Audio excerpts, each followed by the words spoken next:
మా ఇంటి special chicken gravy fry curry. దీనికి కేజీన్నర చికెన్ తీసుకున్నా, శుభ్రంగా కడుక్కున్నాను. ఇప్పుడు ఇందులో ఈ స్పూన్తో అల్లం వెల్లుల్లి పేస్ట్ వేస్తున్నా.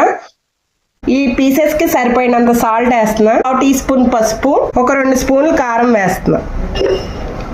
వేసి అంతా కలిపేటట్టు మిక్స్ చేసుకుని, ఇలా అంతా మిక్స్ అయ్యేటట్టు కలుపుకుని ఒక అరగంట పాటు పక్కన పెట్టుకుందాం. ఇప్పుడు ఒక బాండీ తీసుకున్నాను. ఒక 3 ఇంచులు దాల్చిన చెక్క, స్టార్ ఫ్రూట్స్ కొన్ని, ఓ 2 స్పూన్లు ధనియాలు, ఓ 10 ఇలాచీలు, 1 స్పూన్ జీలకర్ర, ఈ స్పూన్తో గసగసాలు వేసుకుని ఒక 10 జీడిపప్పులు అన్నీ కలిపి కొంచెం ఫ్రై రోస్ట్ చేసుకుని స్టవ్ వెలిగించుకున్నాను, సిమ్లో పెట్టుకున్నాను. ఇవి ఇప్పుడు వేపుకుందాం. ఎక్కువగా వేపవలసిన అవసరం లేదు, లైట్గా రోస్ట్ అవుతే సరిపోతుంది. కొంచెం సోంపు,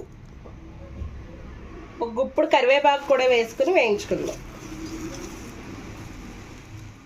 స్టవ్ వెలిగించుకుని కడాయి పెట్టుకున్నాను. ఇప్పుడు ఈ గిద్దతో 4 స్పూన్లు ఆయిల్ వేసుకుందాం. ఆయిల్ హీట్ ఎక్కిన తర్వాత మనం ఇందాక మ్యారినేషన్ పెట్టుకున్న చికెన్ వేసేద్దాం. ఒకసారి కలుపుకుందాం. కలుపుకొని మూత పెట్టుకుని మగ్గించుకుందాం.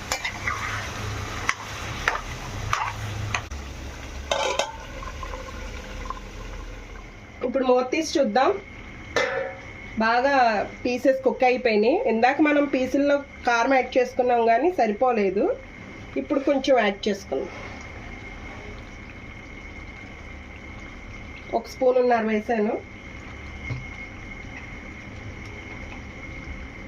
టేస్ట్ చూసుకుని సాల్ట్ మిక్స్ చేసుకుందాం. కొంచెం బాగా మిక్స్ చేసుకుందాం. ఇందాక మనం ఆనియన్స్ వేసాం కదండి, చూసారా బాగా మగ్గిపోయినాయి. అసలు కనిపించని విధంగా బాగా కుక్ అయిపోయినాయి ఆనియన్స్.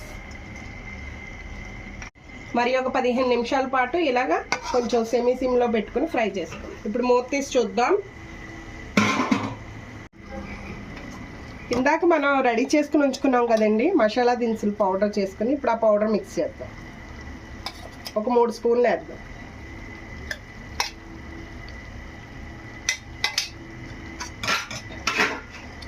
ఇప్పుడు అంతా మిక్స్ చేసుకుందాం. స్పూన్తో కొబ్బరి పొడి వేద్దాం. కొబ్బరి పొడి అయినా వేసుకోవచ్చు, పచ్చి కొబ్బరి అయినా తురిమేసి కలిపేసుకోవచ్చు. ఫైనల్గా కొంచెం కొత్తిమీర, కరివేపాక, ఎంతో టేస్టీగా ఉండే చికెన్ ఫ్రై రెడీ.